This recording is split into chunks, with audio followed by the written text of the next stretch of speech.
εκείνη τη μέρα που οι γονείς τους φάγαν τα σκουπίδια που ήταν επιταμμένα στη θάλασσα. Εκείνοι στάθηκαν τυχεροί και ξέφυγαν για μια νέα ζωή. Για καλή τους τύχη βρήκανε μια άδεια σπηλιά. Όμως δεν πληρούσε όλες τις ανάγκες τους. Έτσι ο Πιμ αποφάσισε να φροντίσει τη Μοβίλια, αφού ήταν πλέον ο αρχηγός της οικογένειας. Πρώτη του φροντίδα ήταν να βρει φαγητό.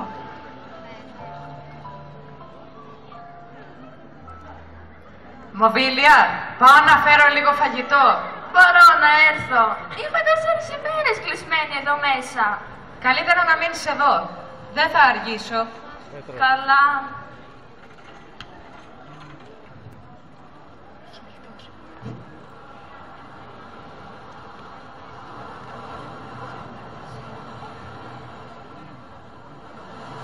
Έχει νυχτώσει και ο Πιμ δεν έχει γυρίσει ακόμη. Έχει περάσει τόση ώρα. Μα γιατί αργεί τόσο? Έχω αρχίσει να ανησυχώ. Μήπως θα παρέσυρε κανένα ρεύμα? Ή μήπως κανένας ψαράς τον έχει τραυματίσει? Θα ακολουθήσω το instinct μου. Θα πάω να τον ψάξω.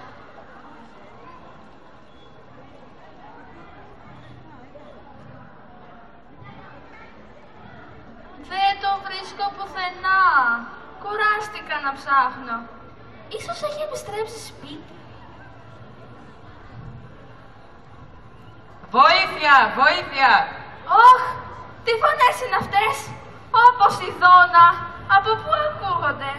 Τι γίνεται? Φοβάμαι πολύ. Ας πάω να δω.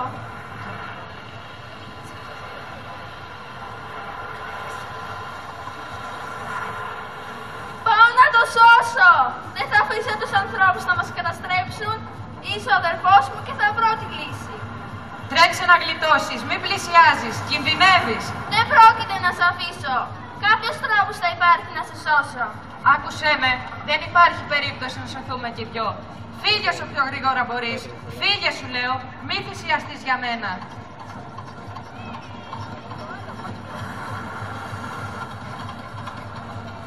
Ανάβοντας τη μηχανή της βάρκας του, τα νερά αναστατώθηκαν.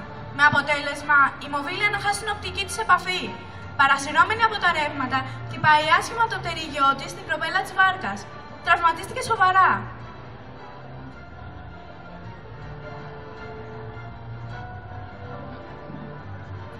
Η ατμόσφαιρα καθάρισε, τα νερά ηρέμησαν, ο ψαράς έφυγε και εκείνη έχασε τις αισθήσεις της.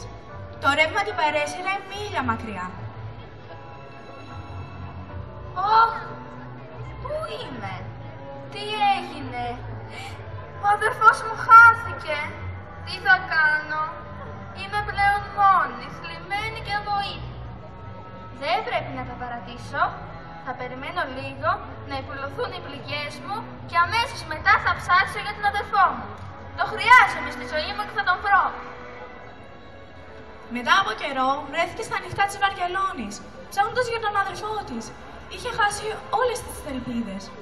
Έπαψε να ψάχνει για τον αδερφό της και άρχισε να αναζητά ένα ασφαλές καταφύγιο για να περάσει την υπόλοιπη ζωή της. Έτσι, ακολούθησε την κοινή πορεία όλων των χελωνών.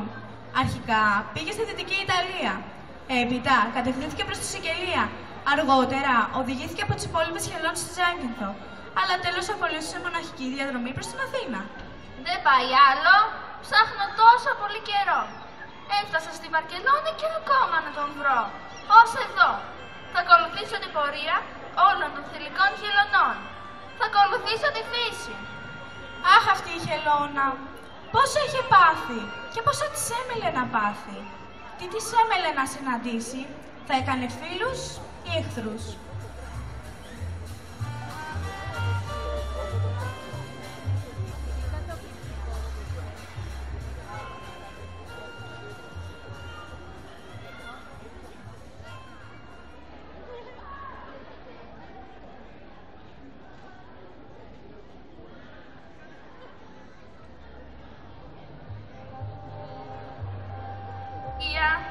Είμαι μόνη. Δεν έχω κανέναν. Οι γονείς μου πέθαναν, το ίδιο και ο αδερφός μου. Εγώ έχω χτυπήσει. Και τώρα τι θα κάνω? Τι θα απογίνω? Πού πάω? Ωχ! Τι είναι αυτό? Έφτασε η ώρα μου. Άμα θα παγωθώ από ένα άγριο ψάρι! Σκυλόψαρο, βοήθεια! Απαπαπαπα, τι πήγα να πάθω. Ευτυχώς που γλίτωσα. Γεια, είμαι ο Τζακ. Σε παρακαλώ, μη με φας. Είμαι πολύ μικρή για να πεθάνω. Μη φοβάσαι, δεν πρόκειται να σε φάω. Αλήθεια. Ναι, θες να γίνουμε φίλοι? Εμείς. Μα είσαι σκυλόψαρο. Δεν είναι φυσικό. Εγώ είμαι διαφορετικός. Δεν θέλω να σε φάω. Δεν γίνεται. Για να σε πιστέψω θα σου κάνω ένα τεστ. Μα πού το έχω.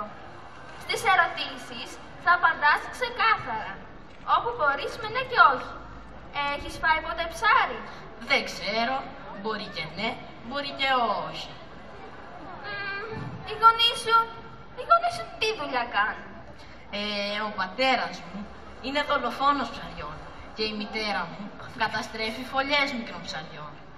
Μα αυτό είναι τρομερό! Τέλος πάντων, πόσο καιρό κολυμπάς μόνος σου?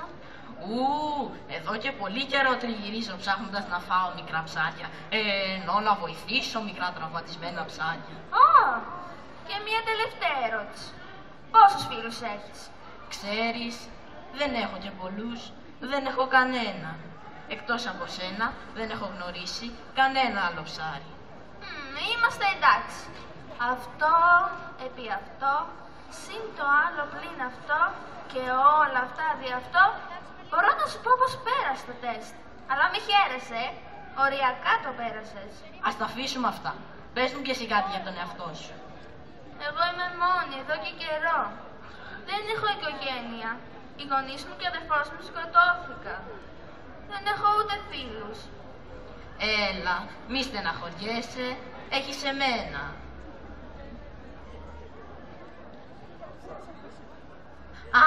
Εδώ κοντά υπάρχει ένας ύφαλος. Θέλεις να πάμε να στον δείξω? Είναι μεγάλος, με πολλά ψάρια. Εκεί σίγουρα θα βρεις φίλους. Σίγουρα! Εγώ δεν βλέπω τίποτα. Έλα, πάμε, θα σου αρέσει. Τα ψάρια είναι με πολύχρωμα πτερίγια και σε διάφορα σχήματα. Καλά, εντάξει, με έπεισες, θα έρθω.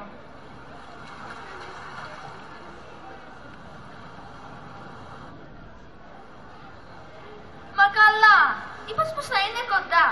Κολυμπάμε τόση ώρα. Περίμενε, σχεδόν φτάσαμε. Έχεις κάποια τελευταία επιθυμία, κάποια πορεία? Όχι. Δεν θα φτάσουμε. Κουράστηκα. Βοήθεια! Κάποιος να έρθει να με σώσει, βοήθεια! Όσο και να προσπαθείς, όσο και να φωνάζεις, δεν πρόκειται να μου γλιτώσεις. Μη φοβάσαι! Έρχομαι να σε σώσω! Ποιος είναι πάλι αυτός?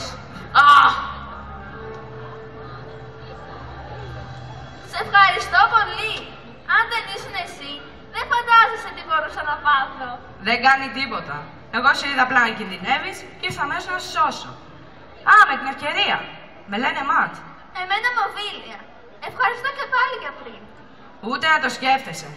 Θα ήθελα όμως να μάθω τι κάνει μια χελώνα σαν εσένα τόσο μακριά από το σπίτι της. Άσε, πού να στα λέω τώρα. Είναι μεγάλη ιστορία. Δεν πειράζει. Θέλω πολύ να μάθω το γιατί. Εντάξει τότε. Λοιπόν, όλα άρχισαν από μία συνηθισμένη μέρα. Ο αδερφός μου βγήκε να βρει φαγητό. Μ' άργησε να έρθει και έτσι ανησύχησα και πήγα να τον ψάξω. Είχε πιαστεί στα δίχτυα ενός ψαρά.